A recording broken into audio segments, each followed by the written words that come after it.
Greetings from the Asian Productivity Organization Secretariat. Welcome to all viewers to this APO's Productivity Talk, a series of discussion on the topics related to productivity. Today's talk is a continuation from the discussion on knowledge management and innovation that was broadcasted on the 3rd of March this year. In today's talk, we will have a more in-depth elaboration on how to implement knowledge management initiative. So knowledge management, or in short, KM, is an important productivity tool. Why is it important? Because its nature is actually to help connect people who have the valuable knowledge or information within an organization with the people who seek for it. So the purpose of KM is, we can say that there are 4 broad objectives that it will try to achieve. First is to capture the knowledge, improve the knowledge access, enhance the knowledge environment, and manage knowledge as an asset. Those are usually done in the environment where the main purpose of the effort is to nurturing the continuous improvement within the organization. Implementing an effective KM will result in an increase of productivity by at least 20%, according to a survey that was carried out recently in the US. They found out that 3 other companies, they felt the benefits in terms of increasing productivity. This is because when an organization can easily access and share knowledge, everyone can work more productively. It also streamlines organizational learning processes, leading to reports of higher employee satisfaction as well as retention. So in addition to that, the external environment has pushed the organizations to be more innovative, to cope up with the complexity and the uncertainty of the external environment. The increasing competition, customer demands, and expansion to new market areas necessitated the need for the organization to be more productive and innovative.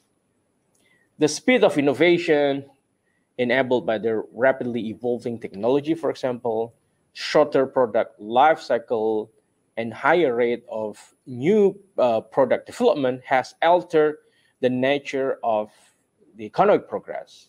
Since KM has significant implication for both productivity and innovation, it is critical that we understand how KM initiative can be implemented to achieve a highly productive and innovative organization. So in this P-Talk, we will discuss the nitty-gritty of how KM initiative can be successfully implemented. The talk is particularly focusing on practical knowledge, such as explaining steps and procedures of implementing the initiative. It also covers how productivity gain or other benefits can be achieved at the end of the implementation of KM initiative through the use of some case studies. So to discuss this further, we are joined today from Selangor, Malaysia, by Dr. Ida Yasin. Hi, Dr. Ida. So glad to have you here today in this talk with us. Hi. Thank you very much, Mr. Arsoni and APO for having me today. Dr. Ida is an associate professor at Putra Business School. She is the author of various publications on business and management, including topics such as cross-cultural management, microfinance, knowledge management, human resources management, tourism, and etc., etc. Prior to joining Putra Business School, she served the Malaysia Productivity Corporation for 24 years in various departments and roles. She co-authored 4 books on knowledge management, including APO Knowledge Management Manual. So before Dr. Ida will start with her sharing, I would like to invite viewers to leave comments or questions in the chat below. So Dr. Ida, You may please start with your presentation now. Okay, thank you very much, Mr. Soni. So I'll be taking maybe half an hour or so, then we can have a Q&A with Mr. Soni. The topic for today is knowledge management as basic ingredient for productivity. Why do we say that it is a basic ingredient for productivity? In terms of the agenda for today, we have five. I'll speak about the introduction, and there is a APO knowledge management definition based on the publication by APO, and APO also have the KM framework. And the fourth one will be the steps of KM implementation. And last but not least, we have about 3 case studies to be shared with you. Let me begin with the introduction. Knowledge management is a discipline focused on the how organization can create and use knowledge. Of course, we are thinking, why is this knowledge management is important? It is important for the organization because knowledge that we have, the critical knowledge that we have in the organization, we cannot buy as a machines. For example, if it is as simple as buying a machines, then knowledge management may not be that important, right? Say that we would like to emulate one, how do I say, excellence company. Then if it is as a matter of buying a machines, then if we have the money, we can buy the machines. But the issue is there is another part of it in which part of the machines that they have, maybe they have uh, sophisticated machines, but the other part of it is how they manage the knowledge. So where is this knowledge resides? It resides in the minds of the staff of the organization. So sometimes it is in the form of explicit knowledge, where it can be in the form of processes, yeah, maybe they have standards, but sometimes the knowledge is tacit knowledge, means it is in the head of the people or in the head of the staff who works in that particular organization. So our focus for knowledge management is to take care of this tacit knowledge and explicit knowledge. What do we expect from this KM initiative? We expect to enhance individual knowledge. We expect to enhance the team knowledge, because sometimes you are talking about a group of people working together. It's not just individual. And then we are talking about how we can improve capability of the organization. Just now, Mr. Soni mentioned about innovation. Yes, we are going to talk about innovation as well. And innovation can be make it fast or even better if we have knowledge management in place. Yeah. At the end of the day, this innovation will contribute to the productivity and to the sales of the organization. What about social capacity? Yes, if many organizations in that particular country are actually very good, productive, of course, it will enhance capacity of the people as well. That is the outcome of knowledge management. Okay, let's see about information and knowledge. Information is something, the data that we collect, and perhaps we just communicate to one another in explicit form, a very simple one. But when come to knowledge, the data has been converted into knowledge, whereby we can use this knowledge to make a better decision. That's the purpose of converting this information and knowledge. Nowadays, people talk about data analytics. They are talking about converting some of the information of data to a knowledge in which it is useful for the companies or for the organization to make a decision. Yeah, so we have here 2 types of knowledge: tacit knowledge and explicit knowledge. Explicit knowledge is something that is quite easy to transfer, I would say, perhaps in the form of books, in the form of procedures in which we can read. But tacit knowledge is more difficult to transfer because it resides in the head of the people. So we need to find way how we can transform tacit knowledge into explicit knowledge. But bear in mind, not all tacit knowledge can be transformed into explicit knowledge. Means if we have knowledge in our head, maybe we can write in the form of maybe reports and so on. That is transferring tacit knowledge to explicit knowledge, because there are also knowledge, tacit knowledge, in which very difficult to transform into explicit knowledge. And we need to find a way how we can transfer it from one person to the other. Yeah, I give you a classic example. In knowledge management, there is a classic example like learn how to swim. Okay, learn how to ride bicycle. Say, learn how to ride bicycle. Maybe if someone would like to learn how to ride a bicycle, we can always maybe buy a book. Okay, how to ride a bicycle. So we buy a book. So by after we read the book, so technically we know how to ride a bicycle. But is it that after reading the book we can ride a bicycle? Maybe not, because it needs practice, right? Many times, it's not one time maybe. So this is some form of knowledge in which sometimes it can be transferred in different way, not into something that can be written. So how we can do that in the organization? So in the organization, the company can consider having some sort of a discussion among people, because when we discuss, we have questions, we have a different opinion and we have different perspectives. So somehow or other, we can able to transfer tacit knowledge. And another example is some organization is looking into having this mentor-mentee kind of program, part of their HR initiative. That is also the purpose is to actually transfer tacit knowledge from one person to the other. So it can be in many forms, whereby we can discuss in the afterwards in the slides. Okay, at the end of the day, if I were to tell organization why you need KM in place, because at the end of the day, for the sustainability of the company or organization, for sustainability of the organization and for the profitability, they need to have KM in place, because in business, we are always, how do I say, compete with one another. We talk about competitiveness, yeah? We compete with it one another. If we are fast in having that innovation and the rest are actually take more time than us, we are ahead of the game.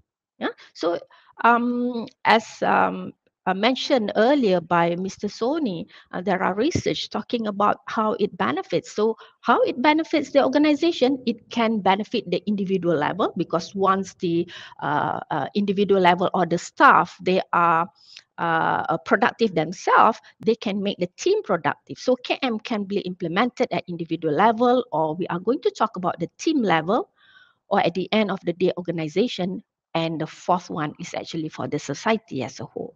So for each initiative that we do, we may want to identify how KM can benefit, not all, perhaps there are some initiatives perhaps will benefit individual and team. There are some initiatives, especially when we talk about public sector, it benefits the society. Okay, later we are going to see some of the example in the case study. Okay, what about the definition? So, ladies and gentlemen, when we talk about knowledge management definition, if we read the book out there, or some of the researchers has come up with their own definition. But for APO, this is the definition being adopted. The definition is KM is an integrated approach. So there's a keyword there, integrated approach of creating, sharing, and applying the knowledge to enhance organizational productivity, profitability, and also growth. You see the keyword there, integrated. When we talk about integrated, we can imagine that knowledge management actually cut across the department in an organization. I mean, there is a question perhaps to some people asking whether KM actually resides in the IT department, or in HR department, or in the operation department. Actually, KM's is integrated. Means if we would like to improve productivity of the process, whether we like it or not, we need to work with the IT department, because they also help us in terms of storing the knowledge and so on. We may want to work with the human resource department, because we are talking about the human being. How can we improve the individuals or the team for that matter? So that is what integrated means. Yeah. So it is an approach whereby the organization, they can create new knowledge, And how do they share the knowledge? I mean, in the past, of course, when we don't have this internet, sharing of knowledge is somewhat, I mean, between people to people without having this internet. But nowadays, we have internet to help us, yeah, to fast forward, I would say, the implementation of KM. And how do we apply them? Sometimes we have the knowledge, we store it, we can be sharing it, but how do we apply it?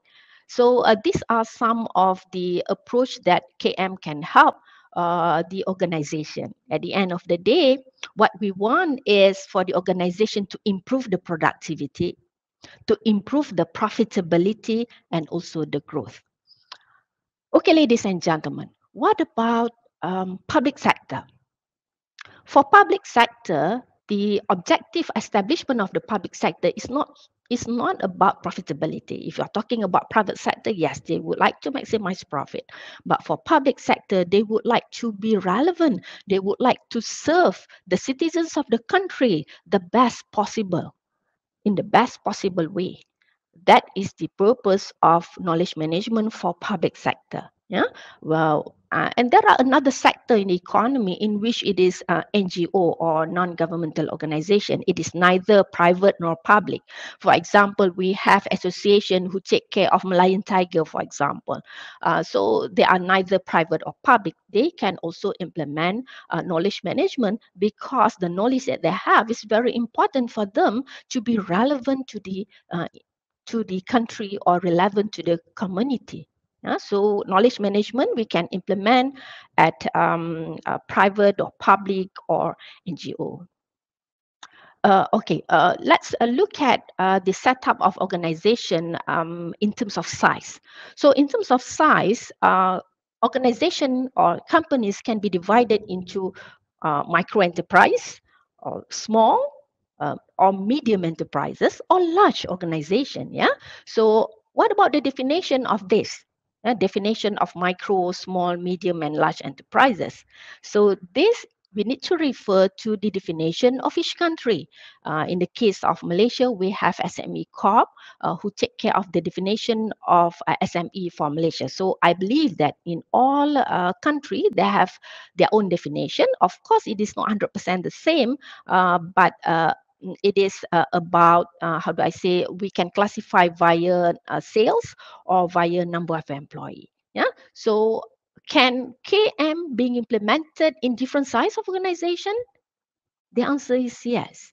Okay, because there are some saying that KM is only for large organization. However, ladies and gentlemen, that may not be true, because KM also can be implemented in SMEs.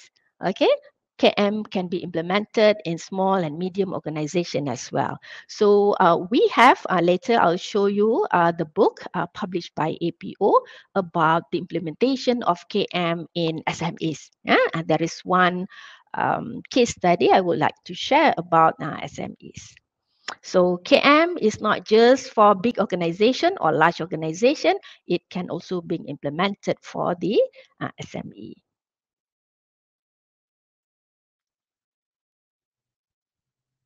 Okay, I mentioned at the very beginning about the APO Knowledge Management Framework. Let's look at the framework, because this framework gives us the overall view on how we can implement KM. For your information, yeah, ladies and gentlemen, there are 4 elements in the framework, in which the first one is actually vision and mission.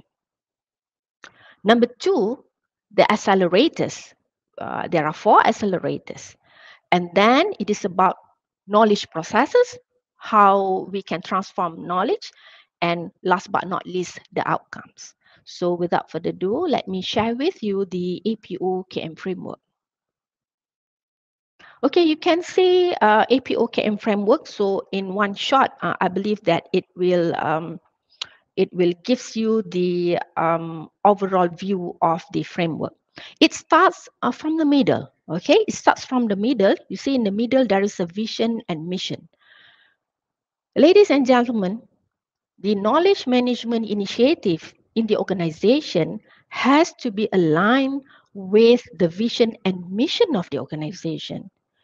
Knowledge management initiative helps the organization to achieve its vision and mission. Yeah, all organizations they have vision and mission, and organization most of them they have the strategic planning. Perhaps it is a yearly strategic planning or it is a 5-year strategic planning. Every planning that the organization have, regardless whether it is short term or long term plan, they have vision and mission. So where knowledge management sites, knowledge management hub, it's supposed to support the vision and mission of the organization. That's how KM can contribute.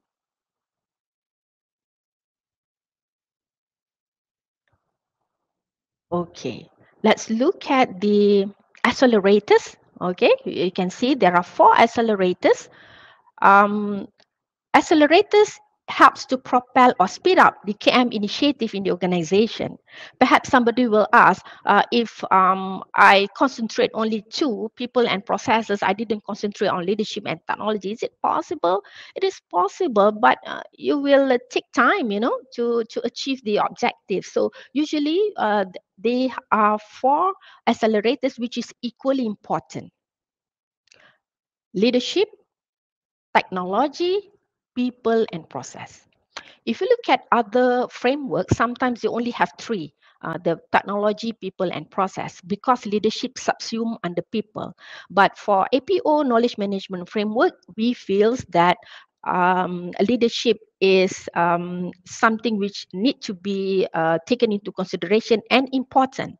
When we talk about leadership, if we see some of the example of KM implementation, it can be top down or it can be bottom up. Top down means it's from the leader of the organization wanted to have this KM in place. There are another scenario whereby it is bottom up. That knowledge management initiative actually comes from the workplace, yeah. And then when they already have a good result, then only the leadership feels, oh, we need to continue with this. So it can be both ways. Yeah, it can be from the middle as well, from the managers, yeah, from the middle level.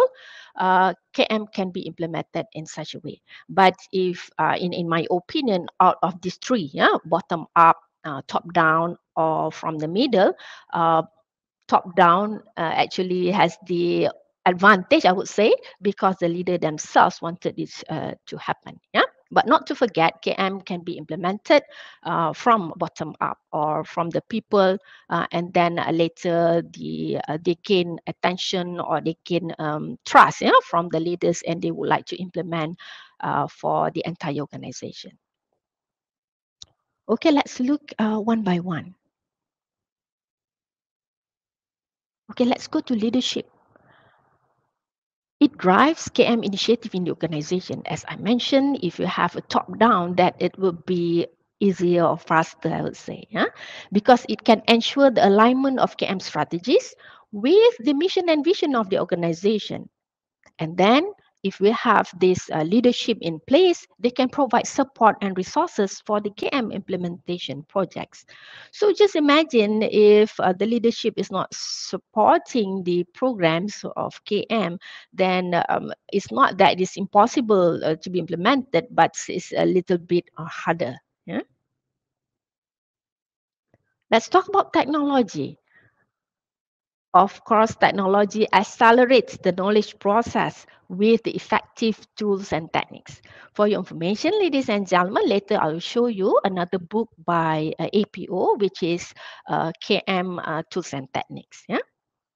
So we can use these tools such as a groupware or collaborative space, yeah, in which we can enable the participation across time and distance. You can imagine some of the organization, they have subsidiary in other parts of the world, yeah, and perhaps far from one another. But through this collaborative workspace, I mean, it is possible to have this participation. And of course, technology can provide a platform for the retention of organizational knowledge. So I think technology has helped a lot as far as knowledge management is concerned. It's make it more efficient and it's make it more faster. So use technology, yeah, for this matter. But the question is whether technology alone is sufficient. The answer is no. Yeah, technology alone may not be sufficient. We have 4 accelerators.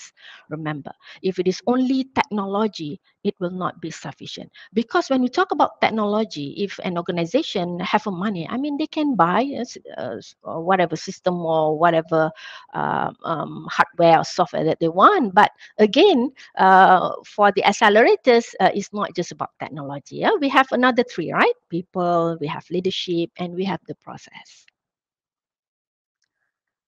Let's look at another accelerators, which is people. People are users as well as generators of knowledge. Remember that. We talk about innovation in organization. Where the innovation comes from? It comes from the people in the organization. They are the one who create and possess this intellectual capital. But remember one thing, there is a prerequisite for knowledge sharing, which is trust. So sometimes we need to look at the culture of the organization. If there is distrust, yeah, among the staff, it's actually hard to have this knowledge sharing. So we need to break that barrier first. So that's the reason why we have something like analysis of the gap, cultural gap, and so on. So in the past, I have asked, some of the companies who implement KM, out of these 4 accelerators, which one they feel that is more difficult? Most of the companies say it is the people. Yeah, to talk about to change the people, to change the culture may not be easy. It takes some time. Yeah, but of course we need to start somewhere. So look at the third point, that trust is a prerequisite for knowledge sharing. So if we feels that, or if we sense that there is a lack of trust among the staff for knowledge sharing, and we need to break that barrier first, then we can come up with a good KM initiative. Okay, this is the last accelerators, which is the processes. Okay, you can see, ladies and gentlemen, if we have the systematic and effective processes, of course, it can contribute to improve the organizational productivity, profitability, quality, and growth. Yeah? Some of the companies, especially the big one or medium size, they have this ISO or standards in place. That is a part of the processes in which they can help to make the knowledge management faster. Yeah, if you have these processes in place, it helps a lot. Okay, just now we talk about the accelerators. You see, there are 4 accelerators: the people, processes, technology, and leadership. All 4 are important, and perhaps more importantly can goes to people. Yeah, to handle the people is not easy. Okay, so these are the accelerators that we have in knowledge management framework. So we need to take care of these 4 for us to accelerate KM. Okay, what about the outer layer, which is the knowledge processes? So you can see, ladies and gentlemen, there are 5 knowledge processes here. Okay, let's compare with other literature. Yeah? Some other literature, when they talk about knowledge processes, it can be 3, it can be 4, 5, 6, 7. I've seen some have 8. So, there is no right or wrong. It is a matter of how detailed we would like to describe each steps. Yeah. So for APO knowledge management framework, we decided to have 5 steps for these knowledge processes. So number 1 is identify the knowledge. Number 2, how do we create knowledge? Yeah, because creating knowledge later perhaps can help us on innovation. How do we store the knowledge? In this case, of course, technology will have a lot. How do we share the knowledge? So sharing of knowledge can be in many forms. Okay, explicit and tacit just now. And how do we apply the knowledge? Sometimes we have all the 4. We already have a storage of knowledge, create, and so on. But if it is not being applied, so it has not bring any meaning to the organization. At the end of the day, the knowledge that we have need to be applied so that we can be more productive, we can be more efficient, so that we can increase our profitability. Yeah. So in knowledge management implementation, we need to identify these processes clearly, what we want to achieve. Sometimes we already have the storage of knowledge very good already. We may want to focus on application of knowledge. So it depends on the situation. Yeah. Okay, let us go one by one about the knowledge process. Step identify. It is a crucial step to identify the knowledge process. We need to know what is the critical knowledge. So what is critical knowledge of the organization? Different organization has different critical knowledge. For example, we take a company in oil and gas. In the past, of course, the knowledge of this company, oil and gas company, for example, is in terms of extracting the oil and gas, right? But way forward, they are talking about renewable energy.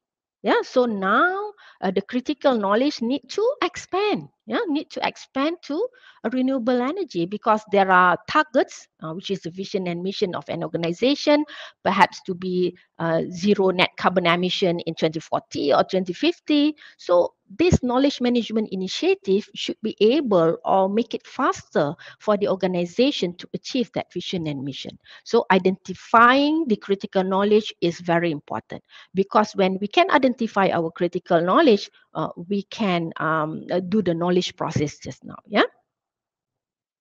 So that is important at the first step. What is the critical knowledge in the organization?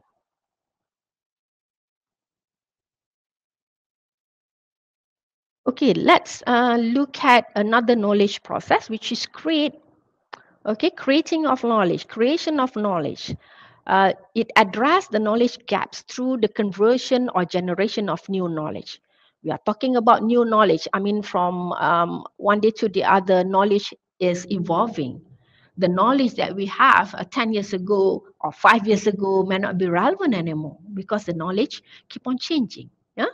So how can we create this knowledge? It can be done at individual level or the team level or at the organization level. So we need to identify which level we want to target for what kind of projects that we want to have in place.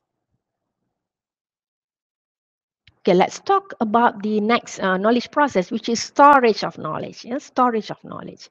So it can be various forms of storage. Of course, we can use, how do I say, the virtual platform. We can use the technology that we have right now for us to help on the storage of knowledge. But at the end of the day, what we want from the storage of knowledge is we need to organize the knowledge for easy retrieval. Sometimes it is too many. It is an ocean until we cannot get what we want. So in terms of storage of knowledge, we need to perhaps know how we can organize it. Yeah, sometimes people talk about taxonomy in knowledge management and how we can easily retrieve that knowledge. Of course, when it comes to security of information and knowledge, you need to have a certain level, right? There are information in which you need to share with every people in the world, whereby you put that in the website. There are also information only be shared by a certain department. So you need to have that layer as well. You need to determine in terms of who can access what kind of knowledge. Yeah, that one is the detail, I would say, when it comes to programs related to the storage of knowledge. Okay, this is the knowledge process in which it is sharing of knowledge. How knowledge is being exchanged. Yeah, how do we foster continuous learning? Continuous learning is a culture of an organization. You can feel if an organization have this continuous learning. They keep trying from one day to the other, keep coming up with a new or learn new things so that they can improve from one time to the other. So every businesses, it is important for them, for the people in the organization to have this continuous learning culture. Yeah, of course, technology can be used to enhance knowledge sharing, but at the end of the day, back to mutual trust.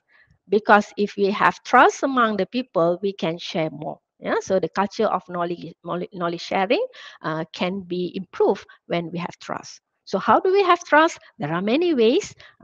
The perhaps the department need to think about how we can arrange, for example, the rewards, maybe monetary rewards or non-monetary rewards, how we can use that, for example, or perhaps how do we meet them. Yeah, sometimes they are not meeting, one department to the other, there is no communication. That can be an issue. So sharing knowledge, it can be many steps. We can try our best to see what are the pain points in the organization, so we can address that with the knowledge management initiative, specifically on sharing knowledge. Okay, the last one is the application of knowledge. Knowledge in the organization can be reused. Sometimes we can translate this knowledge into action. Sometimes we know it, but we didn't translate into action. So to have that kind of process is very important, so that whatever knowledge the organization have, it can be applied. I'm not saying 100%, because at least we can gradually, improve the application of knowledge in the organization to improve the products and services. That is what it's all about. We are improving. We talk about Kaizen, right? We are improving every day. So we can use some of this KM initiative under application of knowledge to improve the product and services. Okay, this slides is the summary of the steps that we have in knowledge management processes. Okay, identify, create, store, sharing, and application of knowledge. Okay, ladies and gentlemen, what about the outcome? We have accelerators, we talk about the knowledge processes, and the outcome, expected outcome is to improve individual capability or team capability or organizational capability. And at the end of the day, we can talk about societal capability. In one of the case study later about government organization, I can show you how we can improve a societal capability as well. So it leads to productivity, quality of products and services, profitability, and growth. As for the public sector, of course, maybe profitability is not their major aim, but their presence for the people of the country, for the citizen, for the community has to be the most efficient as possible. Yeah? For example, the healthcare sector, how we can use knowledge management actually to improve our performance in terms of efficiency and productivity for the people of the country. How do we do that, and how do we assess ourselves? For your information, ladies and gentlemen, APO in the publication have this suggestion in terms of the knowledge management readiness assessment. So you can see the survey questionnaire has been designed to help the organization to do this rapid self-appraisal of its readiness for KM. So where can you find this questionnaire? Okay, is a guide. Yeah. So I'll show you this for the readiness assessment, KM readiness. They have a 7 category. You can see the category there: KM leadership, process, people, technology. And we would like to know the strength and opportunities. Of course, within this short period of time, I may not be able to go through all the questions, but I'll show you where you can get it. Okay. Let's look at the implementation steps. For us in APO, we would suggest the knowledge management implementation to have this step. First is, of course, the planning. So we need to plan carefully how can we implement this, of course, based on the knowledge management gap analysis. Yeah, before that, because we would like to know where is the pain point, where is the gap. Until we understand where is the gap, then we can do the planning part of it. What kind of KM projects can we do, yeah, to help the organization? And the second one, pilot project. So we suggest that we should have a pilot project. We choose the right project which has high impact for the fast result. Some people ask, why not we didn't have pilot project? But we strongly suggest that pilot project is important because you need to start small first, do the testing, and we learn from it.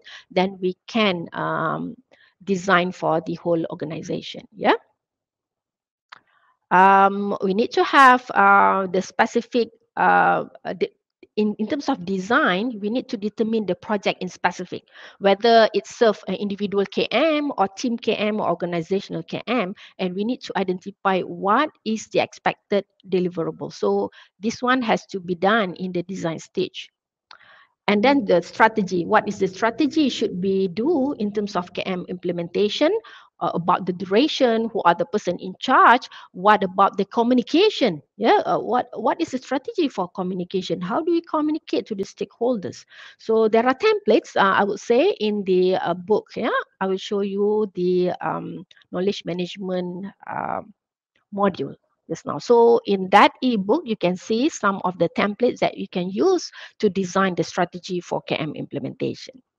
And of course, last but not least, we launch the project, we deploy, and for the project to be implemented as a whole. Okay, how can you get all this information, the templates, the questionnaire? You can get it from APO KM Facilitators Guide. It is free download from the APO website. So you can see here, this is the book. It has been updated in 2020. Okay. You can see, you can have all the slides actually here. You can have all the questionnaire and the template. So it's very helpful. For your information, ladies and gentlemen, this APO KM Facilitators Guide has been translated into many languages, and it has been used by many organizations as well as a guide. Okay, you are free to download from APO website, and if you do for the purpose of reporting and so on, just give the credit to APO. Yeah, it is actually free download. Just give the credit to APO for the book. Okay, this is another book, the APO KM Tools and Techniques Manual. So ladies and gentlemen, it is also being updated in 2020. I believe by now there are other tools, I would say, that can be used for KM. Yeah, so you can go through this book. It also free download from the APO website. In terms of if you're asking, what should I do for my KM project? So you can go through this book. They have some suggestions, I would say. Okay, this is another publication by APO. It is KM for the public sector. There are case studies, yeah, KM implemented in the public sector. I will share one of the case with you. Okay, this is the case. Case number one from the book, which is a Malaysian Agricultural Research and Development Institute. For your information, it is an agency under the Ministry of Agriculture. We can see what they have done. In short, we call it MARTI. They try to encourage and they create values platforms so that they can tap tacit knowledge. For example, they have brainstorming session for policy and planning. They have coaching and mentoring, because for Malaysia Agriculture Research and Development Institute, they have many scientists, I would say, especially focusing on this tropical, for example, tropical fruits. So they are experts in tropical fruits. So they would like to have this knowledge being stored, being shared with the rest, and how we can improve way forward, because you know that the country is very much into international trade, and we also have agriculture whereby we export our agriculture product as well. Yeah, so they have done it via innovative and creative circle to improve work process. They have forum to exchange ideas and perspective, especially when it comes to critical knowledge for the organization. Yeah, so they have structured interview to gauge knowledge in specific area, because sometimes that person is very focusing on a mangosteen, for example, which is very unique. Then we would like to have structured interview, and we can record it and we can make it as a report whereby we can transform tacit knowledge into explicit knowledge. Yeah, these are some of the example that they have done, and they have developed, I think, the database for tropical fruits, for that matter. They have done many things. Yeah, you can go to the website. Okay, let's look at another publication by APO, which is the KM implementation for SMEs. As I mentioned to you, KM is not just for large organization. We can implement for SMEs, small and medium enterprises. So I took just now Mardi, written by myself. This one is Mega Kia Syndicate from Japan, written by Mr. Naoki Ogiwara. Okay. Taken from that book, Mega Kia Syndicate in Japan. This is about a business consortium among 40 small manufacturers. What are their core competencies? They are specializing in metal polishing in Japan. Yeah? So they are small companies, but they come together to make a consortium, because at that time there are issues, because knowledge management sometimes we implement because we want to solve certain issues, or we would like to achieve certain objective. Yeah. So in the case of Mega Kia Syndicate in Japan, their business significantly declined due to overseas competitors, whereby overseas they come up with a lower labor cost. So how they can survive? Yeah, in this case, how they can survive to compete with the lower labor costs offered by other countries. So to deal with this situation, the local Chamber of Commerce and Industry and many small manufacturers, they have created a business consortium to jointly market their services and to apply their core knowledge and skills. You remember, they are in the business of metal polishing. Yeah. So they bring different specialty from 40 small companies together. So they build up new capabilities for marketing and operating a metal polishing business. As a result, they gain significant new businesses and build strong brand recognition. Even until now, you can see in the internet about their business. Right? So this is the example how KM can be implemented in the SME. Okay, let's go to the last one. This is the last case study I would like to share with you. This is about knowledge management and innovation in the tea plantation sector of Sri Lanka. For your information, this is one of the KM demonstration project by APO. The resource person was Mr. Prabanair from Singapore. Yeah. So let's look at the issues. What issues they have? Yeah, the issues is in the mid 1990s, the maternal mortality rate, or in short, we call it MMR, on plantation was ranged between 0.9 to 1.9 per 1,000 live birth. So it is higher than the national average of Sri Lanka. Is due to the difficult terrain and long distances that the workers, yeah, because tea plantation, most of them are ladies. So these pregnant women had to travel very far, and it's very hard then to provide emergency care for those women. Yeah, this is the people who work with the tea plantation. Okay, what about the project? I would say that this project is about community KM, yeah, community KM. The main objective at that time is to reduce the MMR in the plantation sector in Sri Lanka, and it want to showcase how community actually can undertake KM initiative with broad-based commitment. Remember, we talk about integrated. Yeah? I mean, sometimes we need to do some sort of integration, and we need to reduce the silos so that we can achieve a certain objective. And then this program has confirmed that KM can be effectively used to improve living condition and health in the community. Okay, so you can see, ladies and gentlemen, how KM can be implemented at the in the society itself. Okay, So these are the three examples that I can share with you. Thank you very much. I would like to pass the session to Mr. Asoni. So thank you so much, Dr. Ida, with those sharing, particularly on the last three case studies, which may give a practical sense or knowledge to the viewers of this talk. But let us now go to these Q&A sessions. The first question that I would like to ask is perhaps a little bit of repetition on what you have said before. This is about in what specific area of organization or companies where KM could actually provide the most benefits. Is it the planning? Is it the strategy development? Or is it on the streamlining the business process? Your view on this. Thank you. Thank you very much for the question. Um, there are many ways that KM can be implemented in organization, but the key word here is actually the integrated.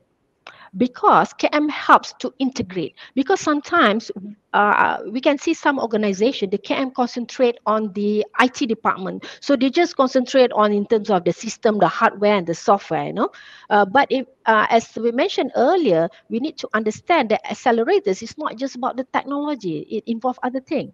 Some organization maybe it resides in the HR department because they are talking about how we can transform this tacit knowledge to explicit. How do we convert the knowledge, how do we pass the knowledge, how the sharing of knowledge is being done, whereby the HR department perhaps have this program of mentor-mentee, or they have a discussion, things like that. So to answer your question, Mr. Soni, it can be many ways. Which one is the most important? To me, it is the try to glue among the department, because sometimes they have KM in place in some department, but it is not a consolidated. It is not a consolidated effort by the organization. So KM should come and be the glue of all this. I've seen KM implementation in one of the university in Indonesia, whereby that is what they do. They will talk to cut across the department so that they can achieve the objective. So thank you so much, Dr. Ida, for your response on that. Could you please let us know more about how knowledge as an asset can be managed so it can boost profitability and enhance productivity at the same time? And what kind of knowledge asset that needed to enhance productivity? Thank you. Knowledge asset is not as simple as assets such as machines or transportation. It's not as simple as that. If it is that simple, then we can just buy, right? But the problem in the knowledge asset is that it is a critical knowledge in the organization in which it resides in the minds of the people. It's based on their experience many years.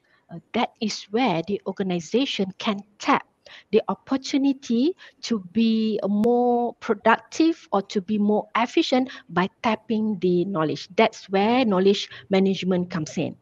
Because this is not something which is straightforward or easy. We need to have a very systematic way how we can tap the knowledge from the people in the organization.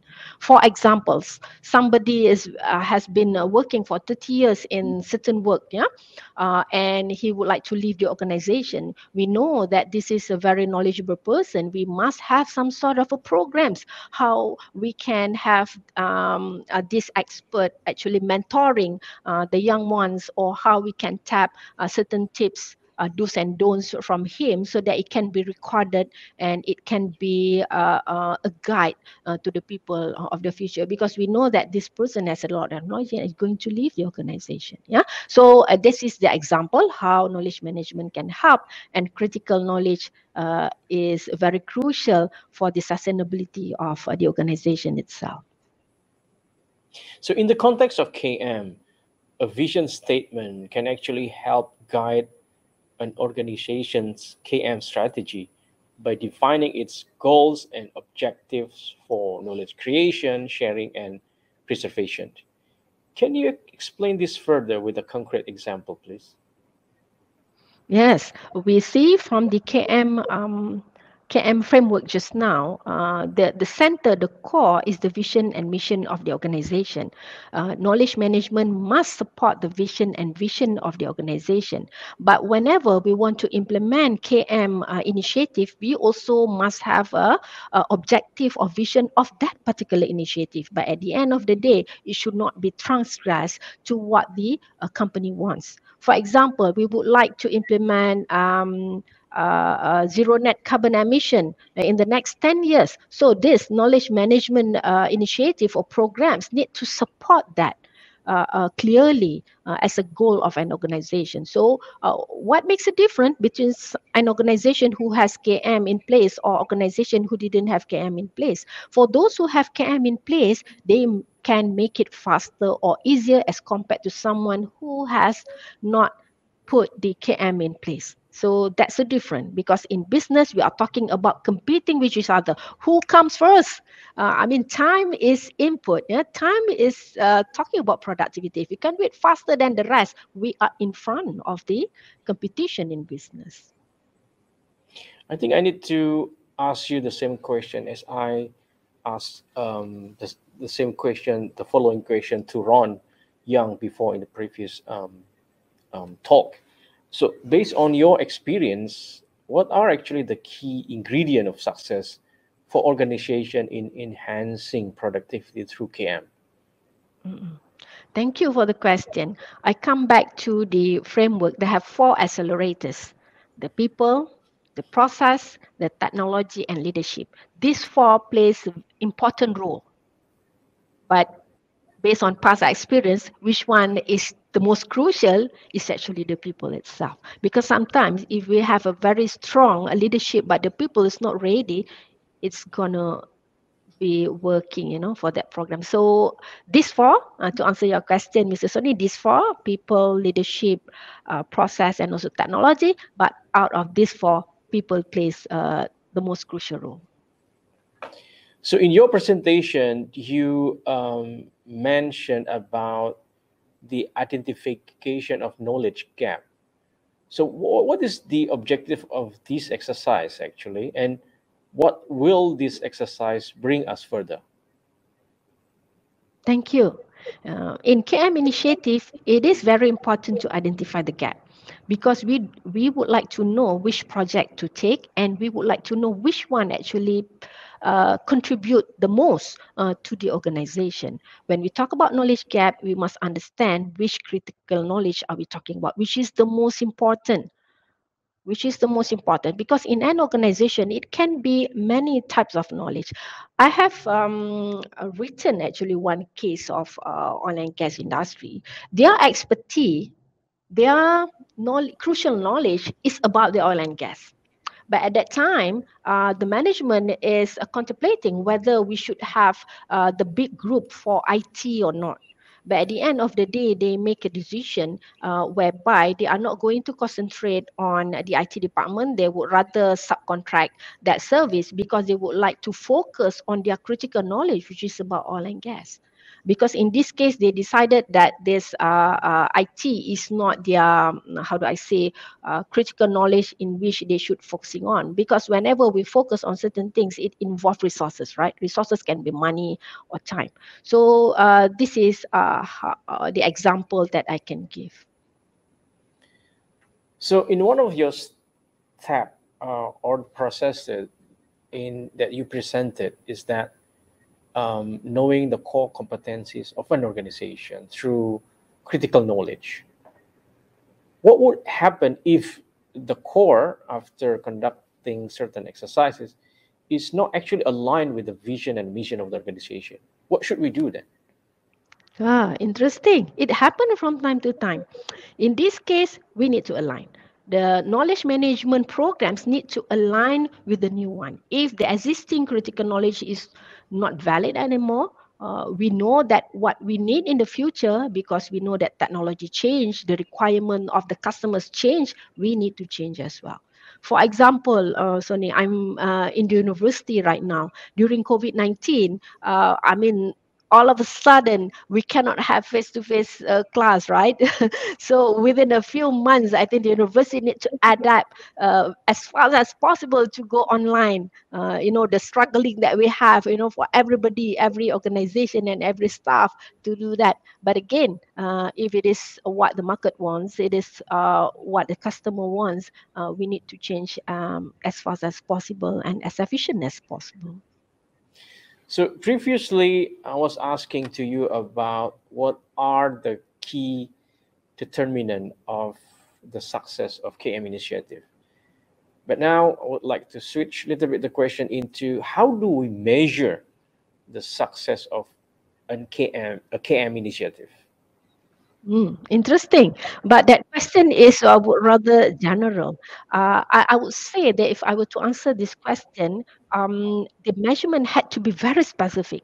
Means if we have the KM initiative whereby we can transfer tacit knowledge to explicit knowledge, so the measurement should be, for example, we have a programs whereby we interview the experts and then we transfer it into the tips, do's and don'ts, or certain perhaps reports. So we can measure actually how much have you done the interview, how many experts we have interviewed, that structured interview, I would say. So it can be that specific when it comes to measurement. So actually, I still have like long list of questions to be discussed with you, but in the interest of time, the following question will be the last question for this talk. Perhaps we can continue our discussion in some other occasion or some other talk. So the last question will be, can you explain more about the mechanics behind addressing knowledge gaps through knowledge conversion and generation? What are actually the usual challenges faced by an organization when undertaking this step? Please, Dr. Ida. Thank you, Mr. Soni. I would say based on past experience, the challenges goes to the people. When we talk about the people, what kind of challenges? A lot, especially when it comes to trust. Coming back to this very basic, because we are human being. So whether we like it or not, we need to accept that each one of us, each employees that we have in the organization, they are different. They appreciate different things. They interact perhaps slightly different way, but at the end of the day, what the organization should do is actually to build trust among them. So these are the key ingredient. It may take time because when we talk about building trust, it is not about one today kind of work. So but we need to plan for it. That's my take, Mr. Soni. So I'm afraid that we are reaching at the end of this talk. But before that, I would like to request Dr. Ida to perhaps to give us two key messages, summarizing her presentation and the discussion that we just had just now. Dr. Ida, please. Thank you. To summarize, for KM implementation, there are 4 things we need to consider: the people, the leadership, the process, and the technology. So my advice to the companies or to the organizations out there, be it big or small, private sector or public sector, we need to take care of these 4, and we need to tap the critical knowledge of our organization, because it cannot be bought easily. It's not like a machine when you can buy and use it, but this critical knowledge has been there in your organization, and it is a waste if we are not managing it the best possible. Thank you. So on behalf of APO, I would like to express our sincere gratitude to Dr. Ida for sharing her knowledge with us today. For the viewers, I would like to also to thank you for your engagement. If you still have comments and questions, please leave them on our YouTube channel, and we'll try to get back to you as soon as possible as we could with the response. I believe that Dr. Ida will be very happy to provide us with answer to your questions. If you would like to receive update on the future APO Talk and any other updates related to APO, please subscribe to our YouTube channel. So we'll see you in the next APO Productivity Talk. Thank you so much.